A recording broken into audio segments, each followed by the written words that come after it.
Pozdrav! U ovom videu ćemo govoriti o parametarskoj prirodi Fusiona 360 i objasniti što zapravo znači kada kažemo da je Fusion parametarski CAD program. Za primjer imamo jedan jednostavan 3D model sastavljen od jednog tijela. Ako pogledamo browser s lijeve strane i otvorimo mapu Bodies, vidimo da se cijeli model sastoji od jednog tijela, Body 1.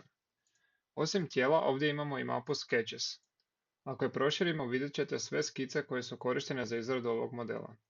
Imamo prvu osnovnu skicu, zatim drugu i treću skicu koje su kasnije korištene za dodatne oblike i detalje. I sada dolazimo do ključne stvari.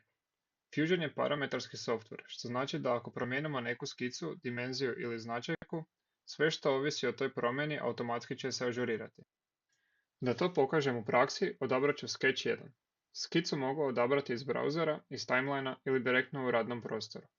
U ovom slučaju ja ću odabrati iz browsera, kliknuti desnim klikom i odabrati Edit Sketch, ili možete dva puta kliknuti na sketch koji želite izmijeniti.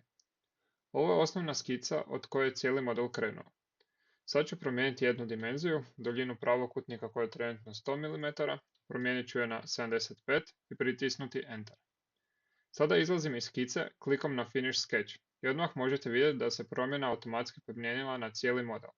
Ne samo da se promijenio osnovni oblik, nego su se prilagodili i svi ostali dijelovi koji ovise o toj skici. Idemo sada na još jedan primjer, odabrat ću Sketch 2, ponovno desni klik i Edit Sketch.